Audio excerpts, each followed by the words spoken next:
Well, welcome everyone to the A. George Eliot Ball. Delighted to see members of the public and members of the team. So we're going to start off today's meeting with the Quarter 4 Celebrated Success Awards. And in David's absence, Catherine Free is going to lead out the nominations, or commendations rather. So Catherine, over to you. Thanks, Russell. Well, as you know, I love doing this bit because it's brilliant to celebrate the successes of individuals or teams within the organisation. I can see that Katie's here from Radiology, who made one of these nominations, and that's always Halim here as well. Halim, hopefully that's you there. So we just wanted to thank Halim Ahmed, who won an IXL award, nominated by Katie. Halim is one of our interventional radiographers, and we struggle with interventional radiology. We have got a service that is part run here, and then we ask for support from UHCW for this specialised service. But as winter has caused pressure on beds, Halim has had to work incredibly hard to try and find creative ways to get patients in for procedures when there's been limited space, has been forging relationships across the organisation, looking for creative solutions so that we could get these patients treated. And what Katie says is that without this dedication to patient care and skillful communication, many of these patients would not have received the procedures they so desperately need. So can we just give a huge round of applause to Halim for your brilliant efforts and living our values through the way that you have led that, Halim. Thank you, Halim. The next one is for our domestic team, who have received 2 nominations. One is an anonymous one and one is from the site team, but I think we could all support this. Our domestic teams have had to work incredibly hard during COVID. They were brilliant before COVID, but during COVID, we've seen a lot on the news about the heroics of doctors and nurses during this period. But the domestics team have had to work incredibly hard to keep patients safe. The demand for cleaning services has been so high, and our teams have just risen to that challenge, uncomplainingly got on with things, worked so hard. So they've received 2 nominations for this award, and I just think it really is a wonderful thing to be able to celebrate the domestic team, who are often unsung heroes of the organisation. Thank you, team, and thank you, Catherine. And one other sort of not celebration, but we are losing a really loved non-executive director. This is our last board today. So Rebecca, who's been with us since 2018, this is her last board. On behalf of the board and on behalf of all of the patients that we serve, Rebecca, I can't thank you enough for your diligence and hard work as a non-exec. You'll be much missed. You've made a great contribution, and you go to pastures new with much love and affection from all of your colleagues. So thank you, Rebecca, for everything you've done for us. Okay, team, so we do have, like I said, apologies from David Elshingham today, and Catherine is standing in and deputising for him. We've got apologies from Hack, and Michael is deputising for him, and then we have apologies from Glynis Washington. Any new declarations of interest, colleagues? Please raise a digital hand or further hold your peace. Rebecca. Yes, a quick one. I've become trustee and director of the Makaton charity organisation. Thank you. Thank you, Rebecca. And any others? Okay, so we'll move on then to the minutes of the meeting held on the 5th of April. If you have any amendments to make, please raise a digital hand. Okay, I can't see any digital hands raised, so I'll take them as an accurate record. Thank you very much, Vanessa, for doing those, and I will sign those off in due course. So in terms of action points arising, we go to page 21 of our pack, and the first was for Jenny and Patrick to liaise with local authorities regarding improved bus travel. But Jenny and now Robin, Jenny, have we got an update on that? Otherwise, I'll allow you and Robin to get his feet under the table. Yeah, I have reached out to the local authority, and their transport group had been suspended whilst due to sort of COVID, but it's going to be reinstated. So I've been linking in through Gemma McKinnon that signposted me to the appropriate people. So we're following that up. Okay, that's great, and we keep Councillor Caldecott briefed on that because I know it was a particular area of interest for him. Then Jenny, to revisit the practicalities of introducing solar power panels. You're going to come back to us in June on that, Jenny? Yeah, we will do, but just to say we have got a workshop that's already in the diaries to take things forward within each of the focus areas, and obviously that will be picked up as part of the ongoing work and the green plan, so it's in train. Thank you. And then on the integrated performance report, we're going to include data pertaining to medically fit for discharge. That was done, thank you. Then we were going to identify and report back on the impact from care residential home closures. That's due in September, so we'll come back to that. We are aware, and we will be talking more about patient experience at the board, but we are aware of a number of issues around discharges and care home processes, which we will need to keep an eye on. Then Dowdy to consider ways to capture the patient experience during times of workforce pressures. Dowdy, do you just want to come back on that? Yes, thank you, Chair. I'd like to suggest that we could link this to the action later on around the ward dashboards, as this is going to triangulate the staffing, patient and quality information. In the meantime, I can provide some assurance to the board that this is something that we look at when the matron of the day is walking around the wards and assessing staffing, and particularly picking up any issues around individual patient care that's required. It's also discussed on our nursing huddles.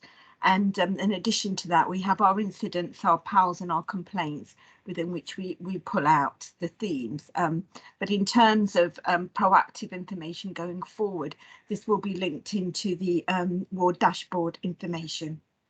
Thank you, Dalgit. And then Ockenden is on the agenda, so we'll come back to that later. Catherine circulated the QUAC report on quality metrics. That was done. Thank you, Catherine. Then Dalgit wants to provide more detailed analysis in regard to birth rate demographics. We'll come back to that later in the year. Then on the issue of clinical negligence scheme for trusts, that's on the agenda later, so we'll come back to that. Then proposed updates to the maternity service risk management strategy. That's been rescheduled to time with the audit committee and the board in June, I think, Dalgit, is that correct? That's correct. Thank you. And then conversion data on applications offered opposed to George Eliot versus those who have subsequently accepted to be included in next month's Safe Nursing and Midwifery report. Come back to that on the agenda. And I think that is it. Have I missed any matters arising? Please raise a digital hand if you think I have. Okay, so for many of us, the highlight of the month is the Chief Executive's report. So, Glenn, over to you.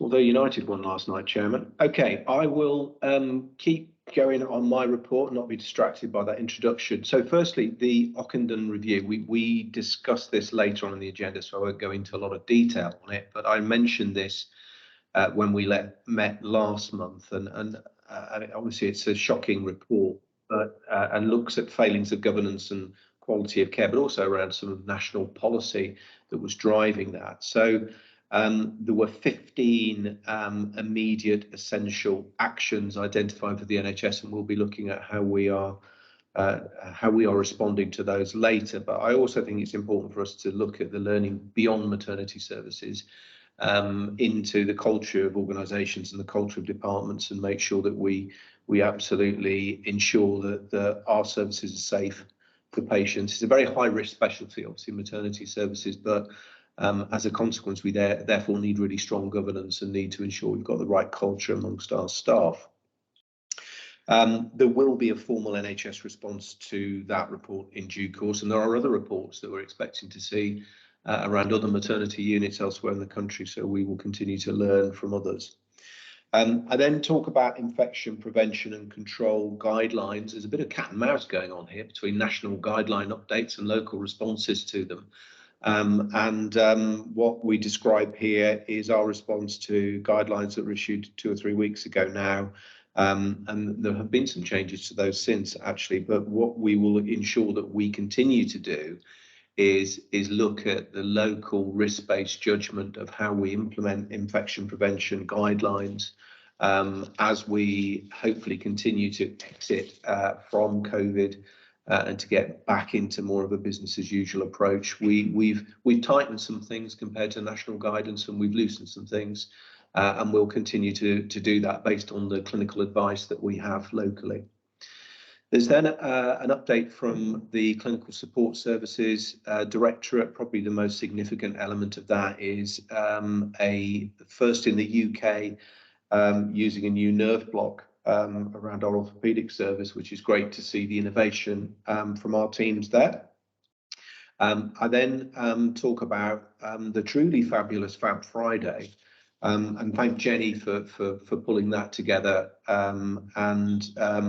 This was a George Eliot response to a bit of a challenge across the group, where Transformation Tuesday at Wye Valley was the forerunner, but the Fab Friday approach has taken on another dimension of bringing people together to look at opportunities to learn, to look at fab failure, to look at some things that we tried that didn't quite work out and make sure we do them better next time, and to generate a feeling of positivity about firstly making change happen, but secondly improving and recognising the efforts of our staff. So you can see a huge list there of all the things we've been doing through Fab Friday, and obviously linking it through to a lot of other strategic things that the organisation is focused on.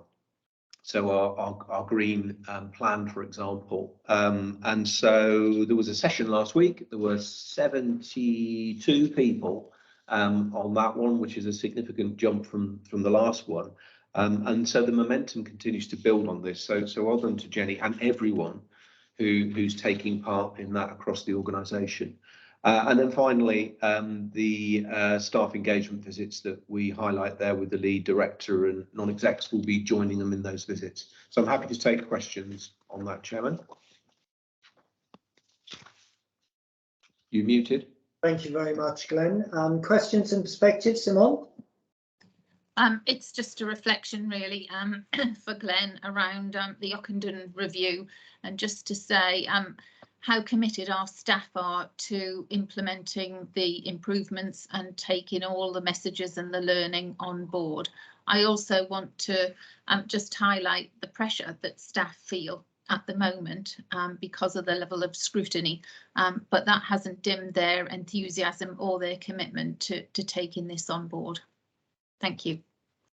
No, it's a fair comment. Obviously, our staff are very responsive to any opportunities to improve, and the context in which that report was generated is an important learning for everyone. So it's been received as a positive by our teams. It is, though, really difficult to recruit to maternity services, and I think reports like this don't make that any easier. So one of the things I'm really keen to ensure is that we continue to promote being a midwife as a really positive career choice, and to know that when they come to our organisation that they're going to be supported and developed and given the opportunity to flourish. So I think yes, we take those learning points, and we've got very high safety standards in the organisation across the board, but as I said earlier, it's such a high risk specialty that you need to ensure that that we take all the learnings from elsewhere. So I think one of the things I could probably ask board members to do is just to continue to show that support for our staff, particularly as we go around doing the visits of some of the departments and show that we recognise the challenging environment which they're operating in. No, thanks, Glenn. Dalgid, is there something you wanted to add to that?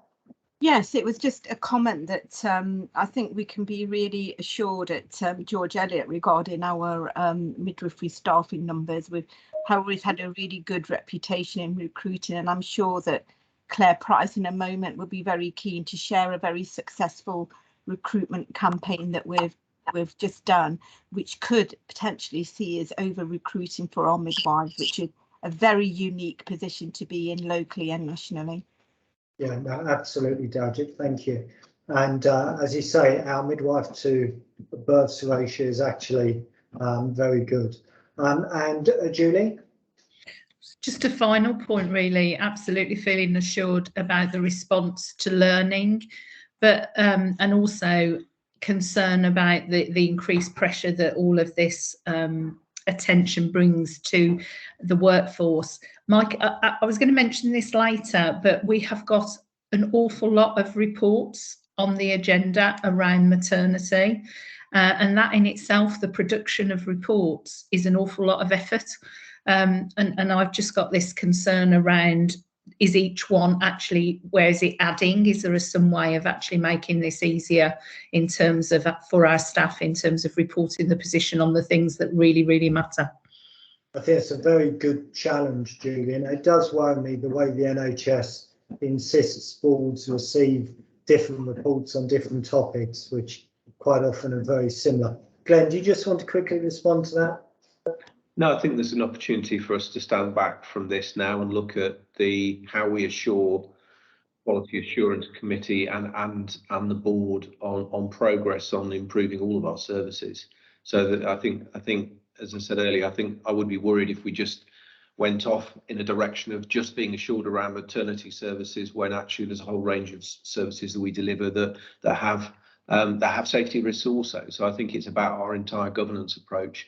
So I think maybe one for Quality Assurance Committee to have a look at this and stand back from it and maybe simplify the reporting once we've gone through this kind of first phase of making sure that we've looked specifically at this report and added it to our governance. Thank you, Glenn. And Dalgid, if you can take that forward in Glynis's absence, that would be good. The colleagues have to move on to the Warwickshire North Place delivery report. So, Jenny, thank you for the report. What would you like to pull out? Yes, thank you very much. So I'll assume the paper is read. So there are a couple of things I would like to pull out for the board. Unfortunately, one of the things that I've reported in this period is that we have had some challenges in terms of capacity in a couple of our workstream areas, which are highlighted within the report. Some of which are due to pressures operationally, some are due to capacity constraints with key people moving on and through into different roles within the system. We have got mitigation actions in place to take that forward, but this is a challenge because we do know that we've got some capacity gaps in some of those kind of key areas. So I think it's important just to be aware of that and the conversations that we need to be having with partners and with system leaders in terms of capacity to support delivery at place. So I think that's important to just draw out. On a more positive note, I think it's really important to just pull out a couple of areas of delivery within the report. So the high intensity user project, which we've used as a good example of delivery in our improvement board, has gone into business as usual now, and the evaluation has been completed, and we've shared that evaluation, and some really good impacts being demonstrated through that service, so that's something to highlight. Also, the non-specific cancer initiative has gone live, which is a new pathway for people with non-specific cancer to actually move through and be seen, and is much better provision for them to follow up. So that's gone live, and we have also done a lot of work with our health and wellbeing colleagues to look at the JSNA actions and to ensure that we're progressing against those JSNA actions and that the works is integrated into our place planning for the future.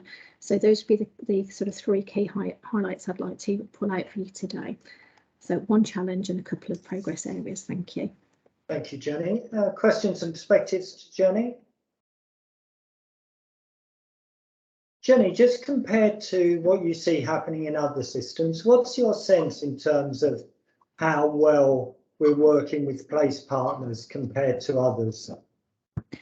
So I think we're working really well with our local place partners. I think that we've built a really good sort of partnership and a good sort of collaboration.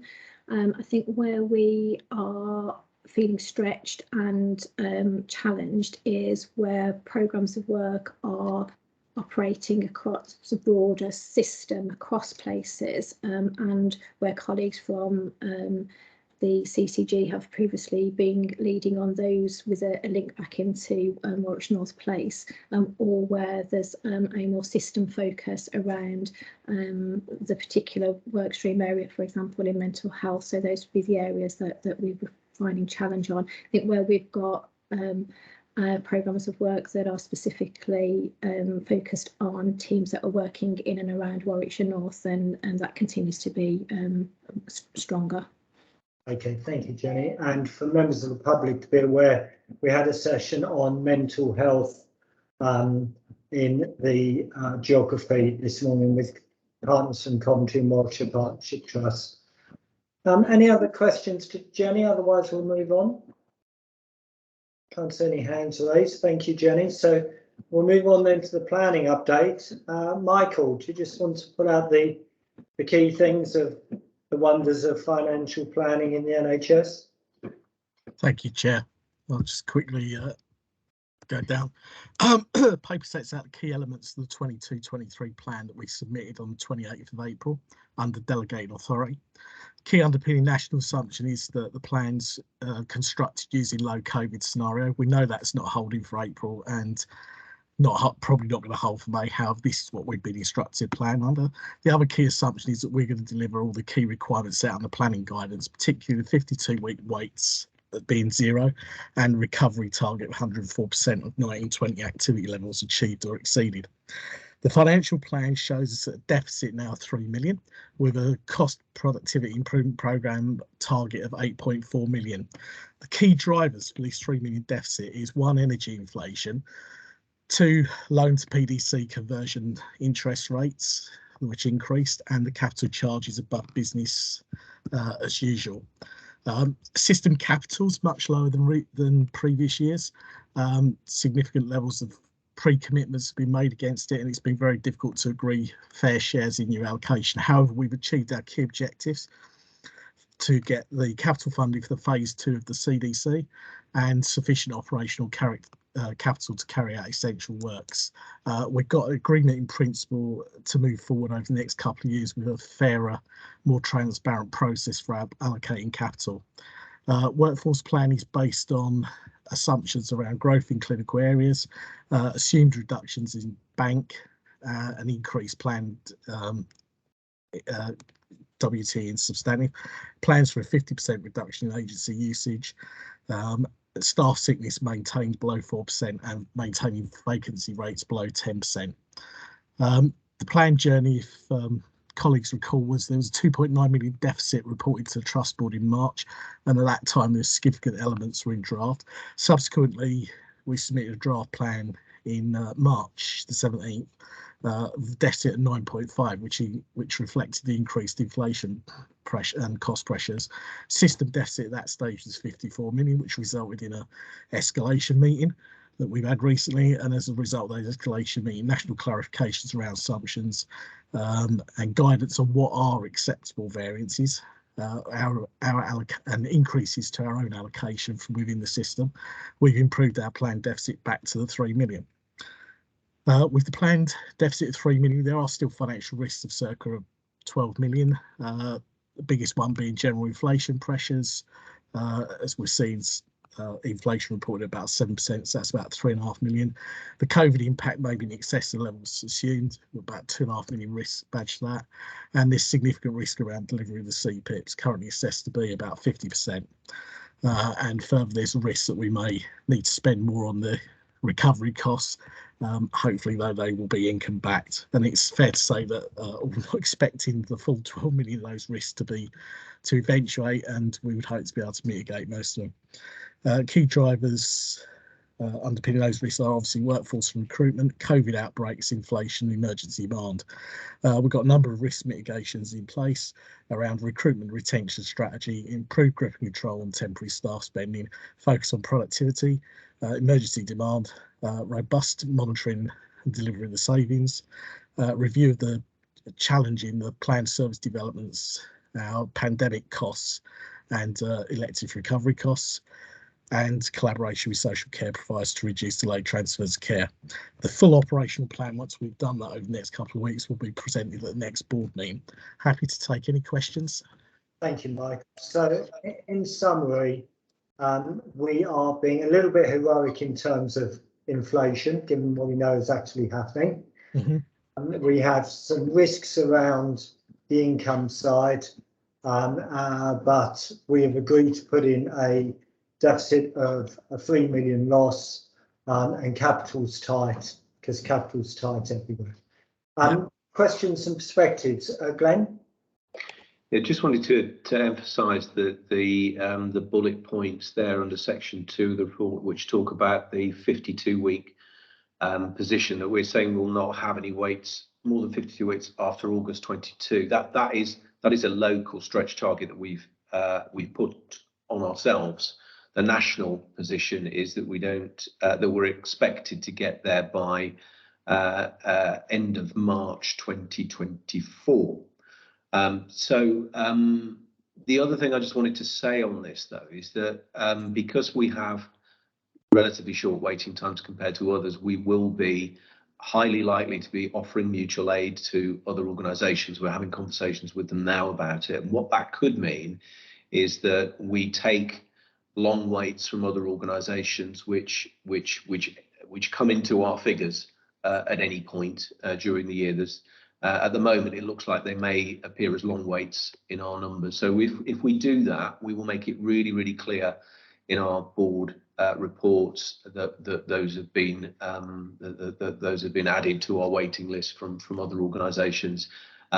Because what I wouldn't want us to do is to not offer that mutual aid because of a fear about breaching any kind of locally agreed targets. We are in a strong position, and we should be trying to help the rest of the NHS. Absolutely, Glenn. We're part of a national health system, not a local health system. And Anil? Thanks, Chair. Thank you, Michael, for that report. Just for clarification, the CPIP of 8.4 million, is that on top of the recurring benefits we had last year? Yes, the 8.4 million includes full year effect. Now that's on top of any benefits we delivered last year, including the full year effect. So it's net 8.4. Yeah. When I do the finance report later, you'll see we had non-recurrent CPIP this year, of which that plan makes up that slight shortfall. Thank you. Thank you, Anil. Glenn, your hand is up again. It was just to add to that, but it will include things like I just described. If we offer activity capacity to other trusts, we can gain income. So that the CPIP includes that kind of elective recovery fund income as well as savings targets. Yeah, no, thank you, Glenn. Okay, so we're being asked to approve this. So if you're not happy to approve, please raise a digital hand. Okay, duly approved. Thank you, Michael, for your hard work. Please thank the rest of the team. Now, you mentioned CDC is a community diagnostic centre. We got year 1 signed off. Here we're about to approve years 2 to 4. Catherine. Yes, thanks, Russell. So really delighted to be bringing this paper here. A huge thanks to Michael and other finance colleagues for the negotiations that have been going on behind the scenes. As you know, in the clinical strategy, we had an ambition to be a centre of excellence for diagnostics, And the Community Diagnostic Hub is about realising that plan and bringing all of our diagnostics, all of our elective diagnostics into one purpose-built building, co-located, so that patients can have a one-stop visit for their procedures and really try and meet the growing demand for diagnostics, which is forecast to come in the next 4 to 5 years. Whilst trying to provide patients state-of-the-art facilities for our local population. The paper that is in front of you is asking to approve the capital, which has already been set out in the paper that Michael's just presented. You will see that there's a bit of movement of money between different partners so that we can progress with our plans to complete phase 2 in this financial year. So that's what I'm asking the board to approve today. Fantastic, Catherine. There's, I know, been monumental efforts and discussions on this to an extent which, to be honest, I find extraordinary, given how the national directive was very clear. It's community diagnostic centres. Any questions or perspectives? We've talked about this a lot as a board in the past. Okay, if you're not happy to approve, please raise a digital hand. Okay, duly approved. Go make sure we continue to run it. Thank you everyone for your hard work. We then move on to the quality section of the board. And first up is you, Dalgid, with the report on safe nursing and midwifery staffing. Yeah, thank you very much, Chairman. So staffing, as with previous months, remains a key priority as we continue to face some of those challenges from COVID. I think I mentioned in last month's board that we expected that March's data would show that we had an increased number of staff off due to isolation, and that the report demonstrates that was the case. In terms of our current vacancy, at time of writing the report, our registered nurse and nursing associate vacancy, not including band 8 upwards, has increased slightly to 110 circa vacancies. The majority of these are at band 5. We have recruited to just over 32 of those, and should they all start in post, that should bring our vacancy rate down to 13%, which is just around 78 whole-time equivalent vacancies. In terms of healthcare support workers, again, we've seen a slight increase. Our vacancy rate is 61 whole-time equivalent. And we expect that, so that's equivalent to about 18, just over 18%. We expect that again to reduce to just over 16%, providing those people we have recruited do come into post. The report also highlights the areas where we continue to have our highest vacancies, and there are concerted efforts and strategies in place to recruit to those posts. This also includes our international recruitment business case, which is just going through the processes currently. But to provide some assurance to the board, we've got very strong oversight of our staffing levels across the trust. We review them regularly throughout the day, through our site safety meetings and through the walkabouts by the matron of the day, and discussions in our nursing huddles, which are now twice a day. Slightly more positive news for our registered midwives, and I'm sure that Claire will want to mention this in a moment. At the time of writing the report, we've shown that there's a vacancy rate of nearly 10 whole-time equivalent, of which 5 of those are for our band 5s and band 6s. Last week we had a positive recruitment event, and we may even be in a position that should all those who offered posts take those up, we will have over recruited, and as I said, that's quite a unique position to be in, so we'll continue to watch that. Again, very positive healthcare support workers in maternity as well. We've only got a 0.19 whole-time equivalent vacancy, which again is really supportive. So given the challenges all our maternity teams are facing across the NHS, the recognition really goes to our maternity team at George Eliot, who continue to ensure that our newly qualified midwives want to work at George Eliot by providing a really good positive experience and looking after their well-being. And the key will be when they start with us that we continue to do that. We are still having challenges around sickness and maternity. The team are aware of what's behind this. They're supporting staff through wellbeing offers and measures, but also ensuring that our sickness management processes are continue to be in place. The report demonstrates, once again, we've provided 100% one-to-one care in labour. The midwife to ratio crept up this month to 1 in 31, but that's largely due to the increase in births that we're seeing.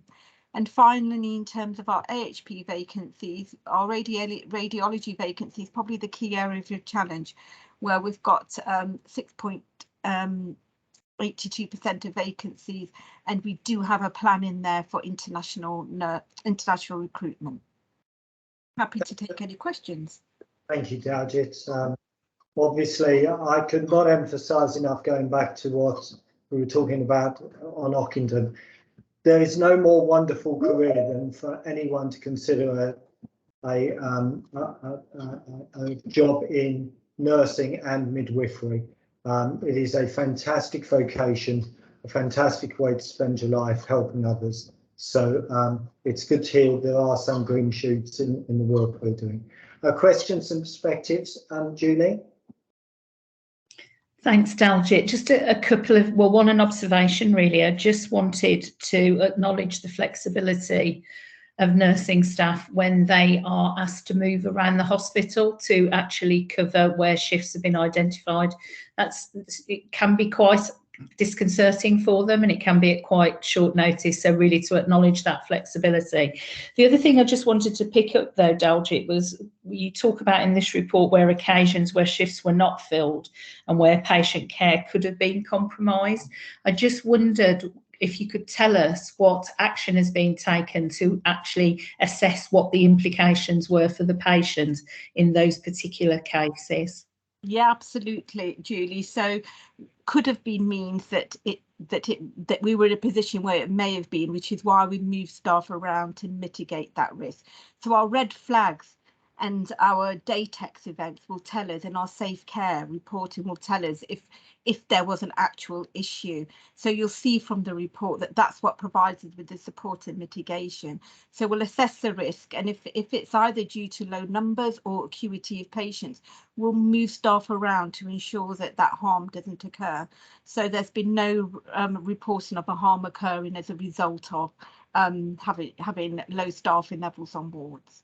So just to be clear though, Dalgit, sorry, I understand about harm, but just about patient experience, and that could have been that where nurses have been moved from wards, that's left those wards actually without their full. So again, that would be reported as a part of the data, right, for the red flag. And our matrons, and I think we may have discussed this in the board workshop, but our matrons who are on daily visit all the wards 2 to 3 times a day, so they'll go around and also pick up if there's any issues around patient experience, and also speak to any patients if there's particularly challenges on any of those wards, and then again we pick up those themes through our complaints and our PALs as well, if there's a particular area.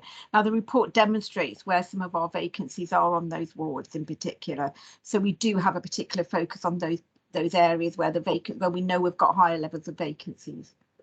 Thanks. Thanks, Julie. Thanks, Dalgit. Catherine, your hand went up as that conversation was developing. Did you want to come in on that issue? No, it's a different one. Okay, so I'll come back to you after I've been to Rebecca then. Thanks, Russell. Dalgit, really positive to see the coverage of allied health professions and their profile at the moment in the trust and challenge with vacancies. Wondering if you could tell us anything more about any steps that might be taken to develop an AHP workforce strategy, perhaps across the foundation group?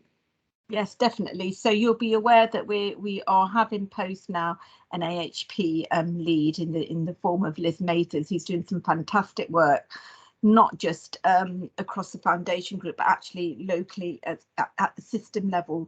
And we're looking at, I mean, she's much more of an expert on looking at the types of roles we're developing, but she's got a really sort of clear vision and strategy about how we can increase the numbers of students we're bringing in, looking at different types of roles and opportunities, and also where we might be able to get some funding to actually try new roles. So I'm really positive that going forward, we're going to see, you know, a variety of different roles coming forward. Thank you, Rebecca. And then finally, Catherine, then we'll move on. Yeah, Dalje, I was just, the one that catches the eye is Victoria Ward, Yes. with nearly 13 whole-time equivalents and 55% vacancy there. And as your report highlights, that is the ward that has been a COVID ward throughout the whole of the pandemic. Is there anything specific we could or should be doing about supporting that area? Yeah, so thanks for that question, Catherine. So what I can say about that area is that we do have regular backfill and agency shifts there, so they are staff that are used to that ward, and actually they're doing quite well in terms of their backfill rate. I think that what we need to do is just to keep trying and recruit on that ward, really. And we are doing some really focused recruitment events around Victoria. So when our regular recruitment events happen, we do ensure that there's representation for Victoria on those events, so that we can really attract staff to come to work to that ward area. And also what we got is really good partnership working from the other wards. So we have got staff from other wards who were quite, as Julie has described earlier, quite happy to go and work there and support the team. And actually we are starting to see a real increase in confidence of some of the lead nurses in there who are supporting those staff, and we just got to keep trying. What we've also looked at is what workforce we might do, like nurse and associate roles on there as well. So it is a matter of just staying focused, ensuring we've got good bank fill rate, and when we do use agency, that they are our regular agency nurses that we use. Yeah, great answer. Thank you, Dalje. Colleagues, have to move on. So Claire and Nina, lovely to have you join us. So it's the Ockenden and Kirkham update. Over to you, team. Okay, thank you for inviting me today. So I'll take the report as read and just pick out some of the key points. But the paper was to provide assurance to Trust Board and the public of the Trust's current position in relation to the Ockenden Part 1 immediate and essential actions, and also to assure you that the Kirkup inquiry refresh assessment has been completed within the Directorate and has been seen by the executive team. All actions are in place to address any outstanding actions for the Trust and ensure that mitigations have been put into place. All of the required national returns have been completed on time by George Eliot to the LMNS regional and national teams for NHSEI, and those include the current position in relation to midwifery staffing and also the position for the Trust in relation to continuity of carer. Also would like to take the opportunity to acknowledge that Ockenden Part 2 report was published as mentioned earlier. This has been received by the Trust and is currently being reviewed within the Directorate. We haven't received further instructions yet from NHSEI in relation to how we're reporting compliance from the new 15 immediate and essential actions, but we're taking the time to review the report and the published actions, but we're also found it important to actually look at the actions that were for Shrewsbury and Telford only rather than just the 15 immediate essential actions. Just to highlight some of the real key points from the report briefly, you can see that there's been a lot of hard work that's been undertaken to ensure compliance and to assure the public that we have a safe maternity unit here at George Eliot. It's also really important that we acknowledge the Trust Board in that, because they've been extremely supportive in relation to investment across obstetrics and midwifery over the last couple of years. There are some areas that remain RAG rated as red, and some of these are related to national decisions around locations of maternal medicine centres, which are not within the control of George Eliot, but we're making sure that the voice of George Eliot families and the Trust is heard during the discussions. And one of our other challenges is around the personalised care and support plans for women. This is a really large piece of work that needs to be undertaken. It's been a challenge due to increased sickness levels within the senior team within midwifery, and also a challenge alongside introducing a brand new maternity IT system to the Trust as well. But this is one of our priority areas of work that requires a multidisciplinary approach. But it's also really important for everybody to understand that even though we may not be compliant with the full element of personalised care and support plans, we are still continuing to support women's choice choices and ensure that they're able to make informed decisions about their care at the maternity unit. Current position for continuity of care at George Eliot is that we are continuing with the one team that we have in place. They are working a shift pattern, but as per the NHS EI recommendations, we are not looking to roll out another team at this time until we're confident that our midwifery staffing is fully established and that the newly qualified midwives that will be joining us have received enough preceptorship support to enable them to progress and be confident in working in that model as well. It has been alluded to earlier by Glenn and Dalgit, but we have actually over recruited. We had a really successful recruitment drive last week, and we are still seeing very experienced midwives be attracted to come and work at George Eliot from larger organisations, which is really, really positive. The other thing that's of real importance, because in relation to a comment earlier about support for staff, is that we have also been successful in a bid from Health Education England for a £50,000 budget to continue to provide a specialist midwife who supports newly qualified to ensure retention of those staff when they do join the organisation. That's a lot of information. I'm happy to take any questions if anyone has any. No, that's great, Claire. There's a lot going on. I just want to emphasise that, as I've said before, the two most important things I think we do as a trust is to ensure we bring life safely into the world, and we ensure that we provide dignity when life leaves the world. So, there are other initiatives, but ensuring we're delivering safe births, I think, is the absolute key priority, which we need to remember. And almost everything else is a nice to have. Glenn? Yeah, thanks, Claire. Just one comment and then a question. I mean, firstly, before the comment, just thank you for that report. It was really clear and assuring. Thank you. So just a comment about the funding on this. So there's been some national additional funding allocated for Ockenden. And I think it's really important that that's given to every organisation on a fair shares basis. As you quite rightly say, we've made some choices to invest in maternity services, but actually our overall financial position is challenging in other areas. So we are trying to ensure that we get an appropriate allocation to George Eliot to cover the costs of implementation. But then the other question is about the continuity of carer model. As nationally, this has been slowed down a little bit because of challenges around recruitment, but it's recognised that once we're able to, it's the best model for mums and for outcomes for babies. What's your view about if things go to plan with our recruitment situation and how quickly we might be able to be in that position based on what you've just said? What's your feel for the timeline for us? I think that the guidance has been clear that you have to have your full staffing establishment to even progress with continuity. So from my perspective as the head of midwifery for George Eliot, I think that we would need to be in a position where because we are going to be expecting quite a large cohort of newly qualified. So I think we need to make sure that they are supported, that they are stable in the work environment first. And in reality, I think we're probably not looking at moving forward probably until this time next year in reality. And that would be at the earliest, Glenn, I think, because I think that the way that maternity services have become such a challenge nationally around a variety of areas, we have to make sure that we look after those staff, to retain them, to encourage them and progress them into that way of working, because it is a massive change for a workforce to work in a continuity model. Yeah, could I just come back on that, please, Russell? Yeah, thank you, Claire. I thought you might say that, because one of the other things for me is just understanding how this impacts on our workforce and just how I wouldn't, if they like the model, then it will be good for us to implement it for retention of staff, but we just need to be mindful of the way the way the midwives feel about the model. Yeah, absolutely. I think, Claire, I just want to re-emphasise what I said a moment ago.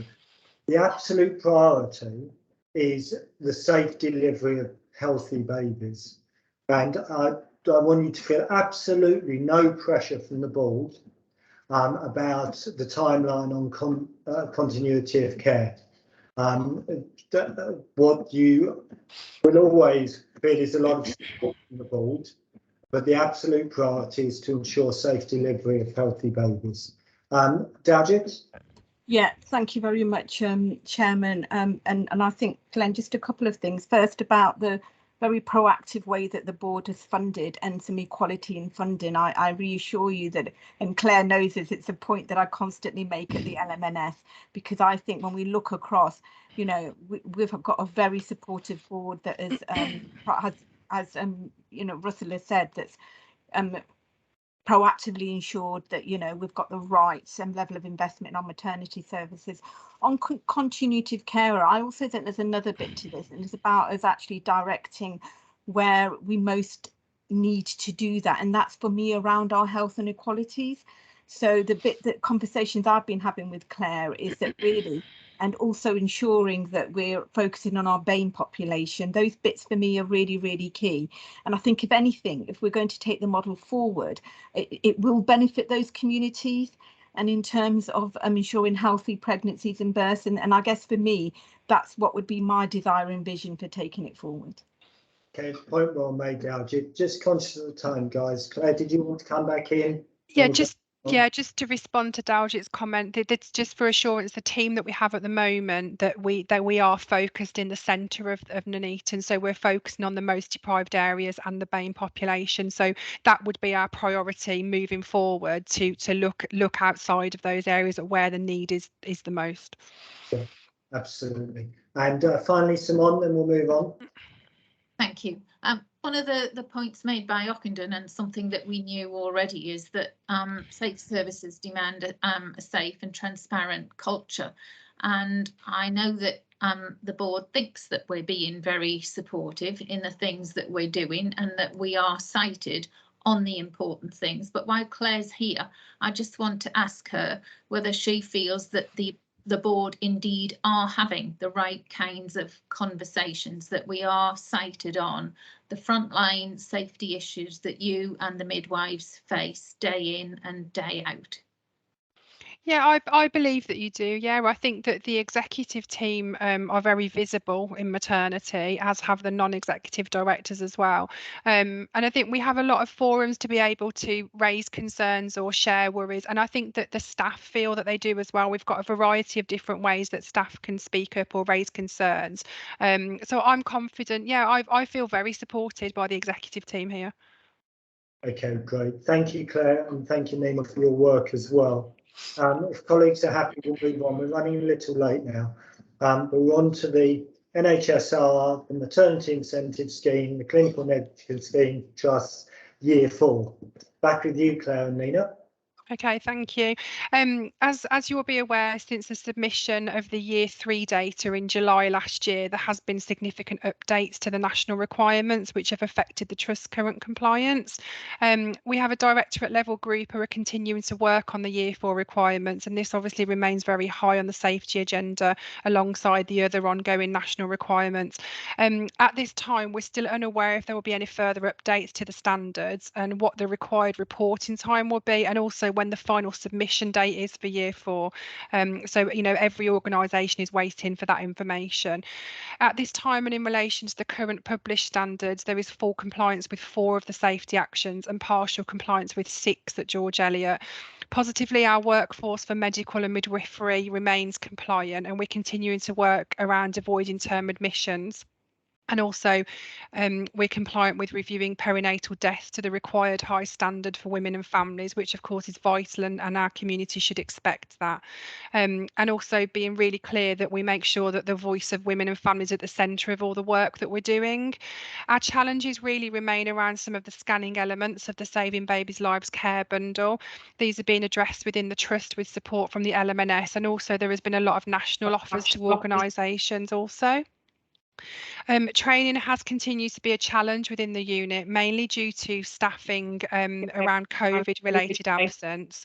But we have a comprehensive trajectory around this for the training requirement. But this, of course, is going to depend on the ability to continue with the study days versus safe staffing of the maternity unit, which is monitored very closely by the Directorate Management team. Okay, thank you, Claire. Nina, is there anything you want to add?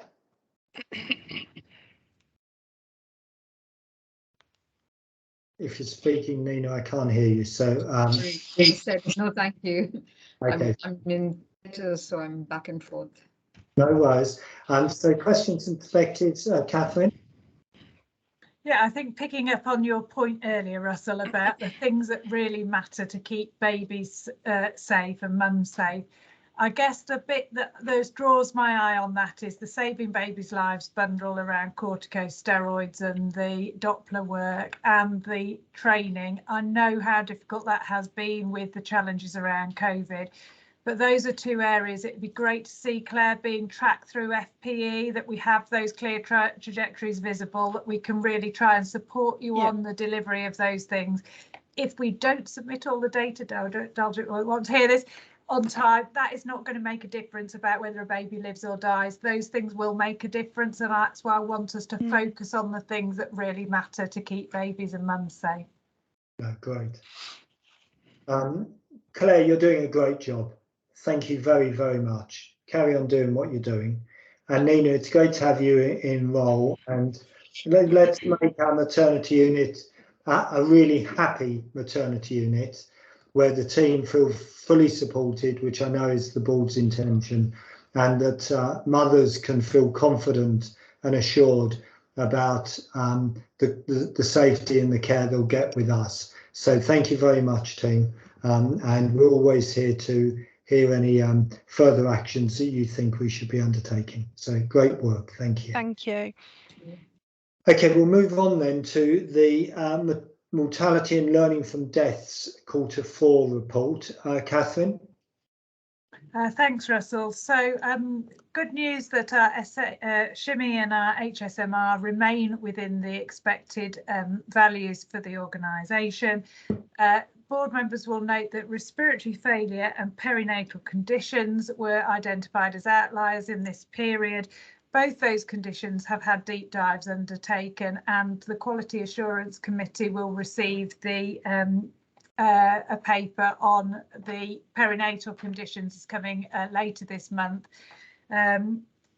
There were 30 deaths reviewed this quarter by SJR, no very poor care, one poor care, and the learning from that has been shared through the Directorate Governance meeting and the mortality and morbidity meetings. You'll notice that deaths where COVID had been identified in the previous 28 days are higher in this quarter, which is consistent with the fact that we've seen high levels of COVID in the community. And then finally, I wanted to say about the medical examiner role that as of April, we are meant to be reviewing all deaths in the community as well. We aren't in a position to be able to do that at this point, but we have been recruiting a number of GPs to join us as medical examiners, and recently our medical examiner officer has started. So we are working to be able to do that so we can strengthen our learning from deaths, not just within the walls of the hospital, but across North Warwickshire. Okay, great. Thank you, Catherine. Any questions to Catherine on the mortality report? Okay, Catherine, I think we're still in your capable hands for the integrated performance report. Over to you. Thanks, Russell. Well, this is March's data in the main, and I think it broadly tells a story. March remained a busy period, consistent with all partners in the NHS. High levels of hospital occupancy, high levels of COVID in the community with associated high levels of COVID inpatients. And as you'll see from the data, our staff sickness level for that month was running at 5.75%, which is above the trust target. We weren't alone in facing some of these challenges, and you can see that in social care, we're struggling with similar staffing challenges. And as referred to in the actions at the start, we've now included the number of patients that no longer met the criteria to reside in hospital. And there were 63 patients at the beginning of April in that category. So for the public, that means patients that no longer need to be in an acute hospital in order to have their needs met. And we continue to work hard with our partners in social care to try and get patients who need additional care at home back into their own place of residence with a home first priority.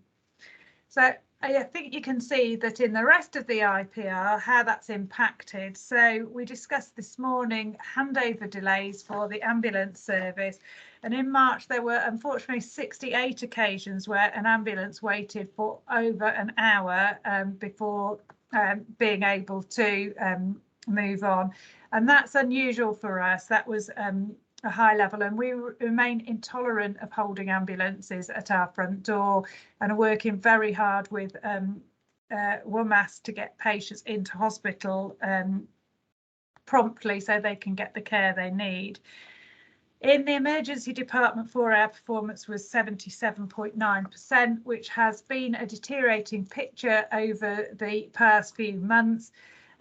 We remain among the best performing for that standard in the Midlands, but it's clearly not where we want to be. And we're working very hard on our occupancy levels and trying to get people home, which then creates capacity in the hospital in order to improve our 4-hour performance and prevent ambulances having to wait.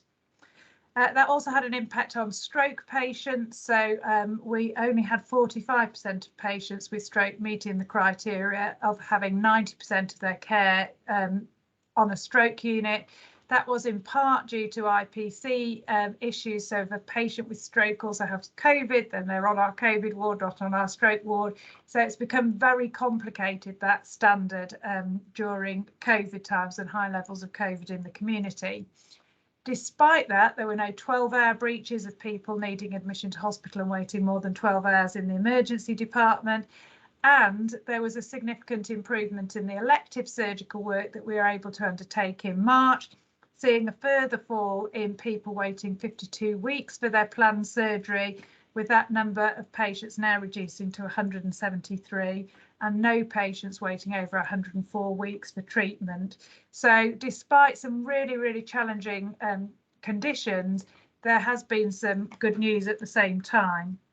In terms of cancer performance, there have been some improvements in this month, not quite at the standard we want to be at, but improvements. So 2-week wait performance improved in February to 91.8%, which had an impact on 62 day performance, which improved to 84% overall, with just 6 patients waiting 104 days for treatment.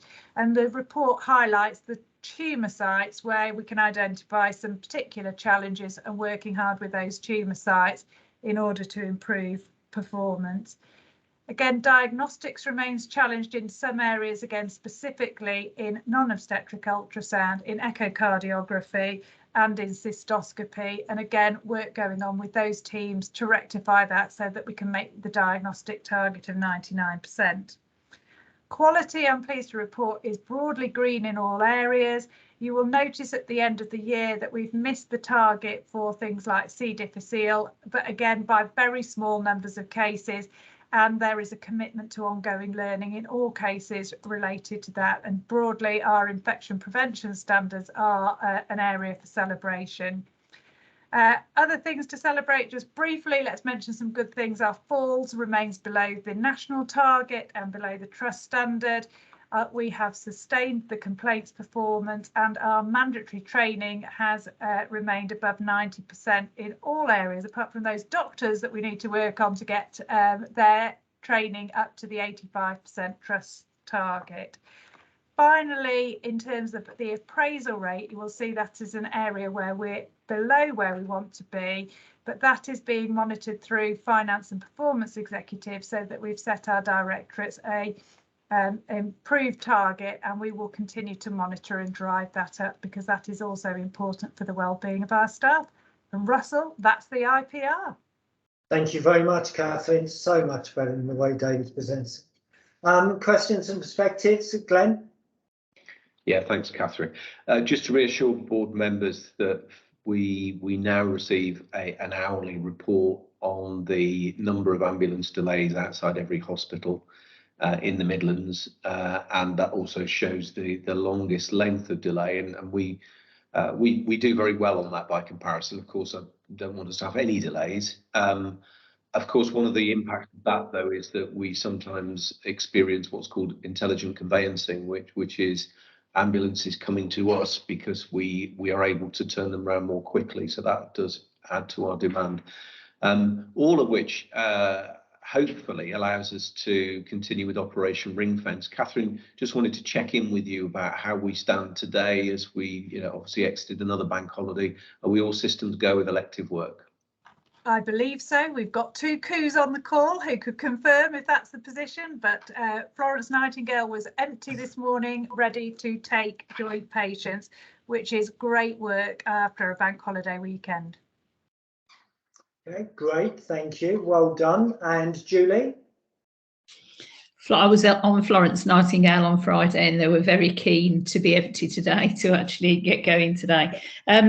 It was we've referred to it already around the good discussion that we had this morning in our workshop around mental health. And after I've just been reflecting over the break at lunch around governance and reporting about the activity, risks and mitigations, and how that might be brought into performance reporting.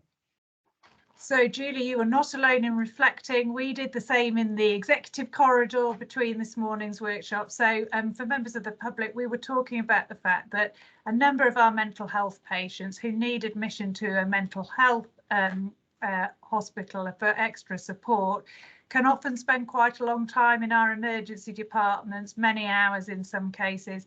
What we have said that we will do is put that as a metric on our IPR so that that becomes visible and we can see what the delays are, report on them and work with our partners at CWPT in order to eradicate those waits for patients. Thank you, Catherine. And Rebecca? Thanks, Russell. Just to say regarding stroke care, the Quality Assurance Committee received a deep dive into this area recently and took positive assurance, particularly based on the patient and carer feedback around the the level of care that's being delivered. Thank you. Thank you, Rebecca. And any other questions to Catherine on the IPD? Okay, thank you, Catherine. So we move on then to the finance report, month 12, finishing it off. Michael, all pretty briefed on this, but anything, just pull out the highlights first, please. Thanks, Chair. Yeah, Trust it's reporting a small surplus of 60k, just above our break-even plan. There's some significant variances in the position, which are driven by one-off year recognition of the additional pension costs and PPE, which are both funded by the DHSC. And also we're being able to afford to be more prudent in our year-end accruals due to the additional urgent care surge fund and other income received for expenditure we've been incurring throughout the winter and pandemic. We're confident the audit will be okay with our position, as this is pretty much expected and similar for most trusts being prudent this year end, and we have a material level of 4.5 million. Answering some of your question before, Anil, about the CPIP, 7.1 million was delivered. 3.2 of that was non-recurrent, offset by about 1.8 million of full year effect of the 21-22 programme that will flow into 22-23. The remaining 1.4 million has been built into that 8.4 million target for 22-23 to recover it. Year-end cash balance 49 million is higher than planned. Cash balance of 30 million, that's mainly due to late capital funding received and not paid out, plus 5 million receipt for the sale of the IT assets to Innovate Health, and the capital programme was delivered in line with the plan. Happy to take any questions. Thank you, Michael. Any questions or perspectives, Michael? It may be a little number, 60k, but it's still positive. Still positive. Exactly, that's a way for us to remember it. Okay, well, thank you, Michael. So we'll move on then to the governance aspects. The first is the summary of ratified policies. Catherine? Well, this paper tells you that the patient access policy was approved in March. That is it. Thank you. Any questions to Catherine on that? Okay, thank you. So the going concern update. Michael, are we a going concern? You're on mute, which worries me. Sorry, yeah, absolutely going concern as outlined in the paper. Happy to take any specific questions anyone might have. Right.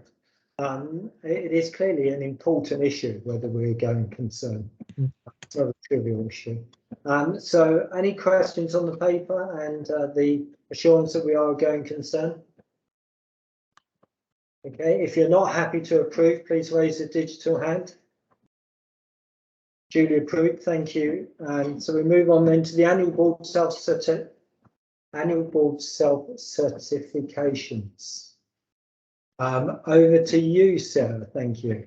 Thanks, Russell. So in accordance with NHS improvement guidance, the board's required to consider self-certifications against a number of items. The first one is against the condition for the G6 of the NHS provider licence, which needs to be considered by the 31st of May. So this report includes those statements for the board's consideration and self-certification, and if there's any areas that we're unable to self-certify against, then we have to agree an explanation as to why. So happy for the board to consider the first report, please. Okay, so just Sarah, in terms of your role as Trust Secretary, is there any reason we should not approve these self-certifications? No. Okay, super. So on the G6 self-certification, any questions or perspectives? If you're not happy to approve, please raise a digital hand. Okay, and then the FT4. Any questions on the FT4 self-certification? If you're not happy to approve, please raise a digital hand. Duly approved. Thank you. And then we move on to the compliance statement, I think. That's it, isn't it, Sarah? So. No, that's Dalgett. Yeah, no, but that's it in terms of. Oh, yeah, sorry, yes, yeah. So we now move on to the compliance statements for same-sex accommodation. Back with you, Dalgett. Thank you very much, Chairman. So this is our annual compliance statement for same-sex accommodation standards. And George Eliot Hospital, up till when we had COVID, a very strong history of not having any same-sex accommodation breaches, but COVID has provided us with a number of challenges, which has meant that for clinical reasons and to prioritise care, we have been required to make some breaches as a result. The key point I want to really draw out of the report is that whilst we were reconciling the data for the report, we identified there were 5 datexes that had been submitted for mixed-sex accommodation breaches. These breaches have not currently been externally reported, and so we're in the process of reviewing how we can report these retrospectively, but more importantly, in terms of our own governance and how these were missed, we're undertaking a deep dive, and we'll be bringing that deep dive to the Quality Assurance Committee in May and to Trust Board in June.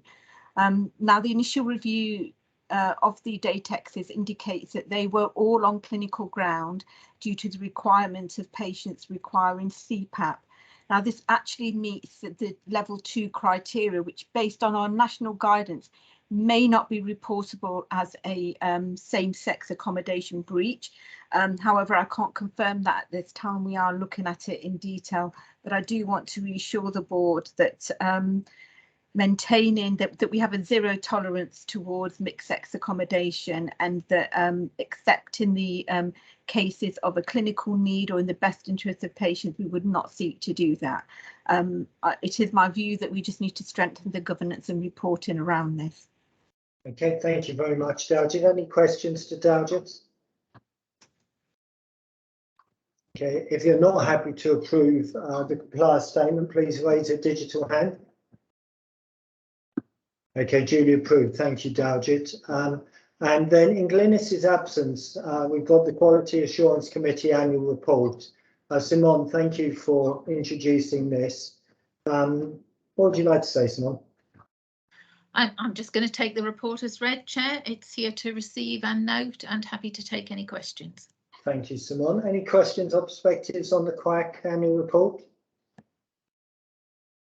I can't see any raised digital hands. Can I just thank everyone who sits on the QAC? And Dalgett, I know there's a whole machine which goes on report production and data integrity behind the scenes on QAC. Can you please make sure we thank all the teams involved for their hard work and diligence?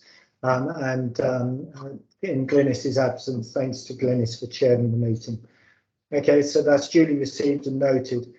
So we're then on to the QUAC report from the 28th of March and the verbal update from the 25th of April. Again, over with you, Simone.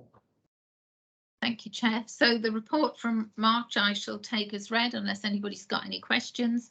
I'll just move on to the verbal update from the April meeting, a lot of which we've covered on the meeting thus far. Just a couple of things to highlight, and that was from the quality metrics, some challenges with cleaning audits, and there'll be some further work ongoing to look at that in a bit more detail.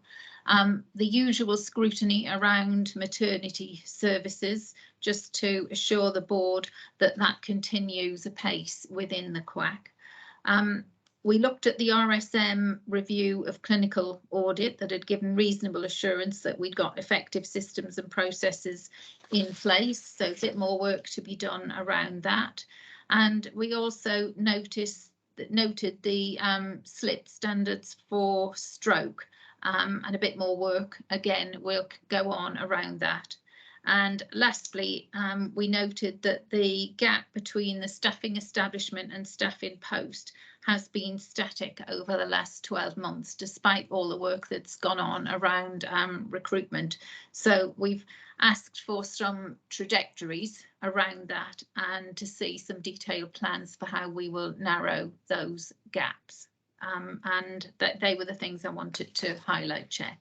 Thank you, Simone, and thank you for standing in. Any questions to Simone either on the report from March or the verbal update which we've just received? Okie dokie, so thank you. So we then move on to the Audit Committee and the extraordinary 25th of April meeting. Julie? Yeah, thanks very much, Chair. This was an extraordinary meeting. I just wanted to commend the work of all those involved in producing a draft set of accounts and annual report on time. Very, very full and a lot of work that's been produced there, and I think that should be noted as the work. Nothing of materiality to bring to the board's attention. Positive internal audit opinion, nothing raised from external audit at this point. They will undertake their audits now. There is another meeting of Audit Committee on the 13th of June, followed by a board meeting to actually approve the statements for the year, and you'll see that we have asked for a report on pharmacy losses, which has increased again. So we're actually asked for a special report at the next meeting of the Audit Committee in May. Thank you, Julie. Any questions or perspectives for Julie? Okay, thank you again, Julie, for your diligence. Then we've got the Quality Assurance Committee of the 28th of March, just for noting. And so I think we're on to any other business, guys. Any other business, please raise a digital hand. Okay, I can't see any hands raised. And in terms of public questions, lovely to see members of the public with us. If any members of the public want to raise a question, please raise a digital hand. David? Thank you, Chair. A lot of mention today of the CDC and also from Catherine on the impact on diagnostics with some of the cancer treatment. I just wonder if it's possible for the public to get a better understanding of what treatment will be given from phase 1 and when it's likely to come on stream, and what treatment is likely to be delivered from phase 2 of the CDC. Thank you. Thank you, David. Catherine? Yeah, thanks, David. So from phase 1, we're hoping that will be operational in July. That will include lung function tests, echocardiography, ultrasound, and plain film x-rays, chest x-rays, that sort of thing. That will really help us, David, because one of the challenges that we've had with our lung function department, currently it's a very cramped location. And the other challenge is that because of COVID and people blowing out when they do their lung function test, we haven't been able to do the same number of tests that we were able to do pre-COVID for infection control reasons. that, whatever the infection control reasons will be vastly improved by having additional facilities, but also having the right ventilation, modern ventilation in those rooms in order to help with that. And you'll notice that echocardiography was one of the areas where we had a backlog. So both of those things are going to help with those 2 diagnostic tests from July onwards. In terms of the phase 2, that will bring our cancer diagnostics into the same building. So we will have a CT scanner that will come in 22, 23, so I'm trying to work now, 23, 24, and MRI will come in 24, 25. That is built on when we need the requirement for additional MRI capacity. Up until that time, we can deliver the additional work through our own capacity. But from when the building has been completed, that will bring cancer diagnostics like hysteroscopy, colposcopy, cystoscopy, all the oscopies together. So that will improve, hopefully, the ability to do one-stop tests for people who may need a CT scan to determine what test they need next. So hopefully that will help improve care for patients. Thank you, Catherine. Jenny, your hand went up. Not sure if you wanted to add to that. So no, mine's another quick item, if that's okay. Well, you want to go back to any other business? Yes, sorry, I wasn't quick enough. Okay, I'll come back to you in a second. And any other questions from members of the public? Okay, so Jenny, back with you. It was really just a thank you, just to note that we had some support from our volunteers to help us with on Earth Day with the planting in the Serenity Garden as part of that. And I just wanted to say thank you to the volunteers that supported that and were involved in that piece of work, both just making the environment really nice, but also the hard work that went into making that garden look lovely. So, and went in with our green plan. Thank you. Thank you, Jenny. Well, that brings the meeting to a close. Our next meeting is on the 7th of June, but I just want to go back to something I said at the start. Being a non-executive director isn't an easy role in any organisation. It's particularly difficult in the NHS. And Rebecca, you've been a fantastic example since you joined us in April 2018. You lead with our love and care and best wishes, but thank you very much for all your hard work on behalf of the citizens and staff of the George Eliot. We wish you well. Members of the public, look forward to seeing you on the 7th of June. Members of the board will have a 10-minute comfort break, get back together again at 3:30 for the confidential board. Thank you.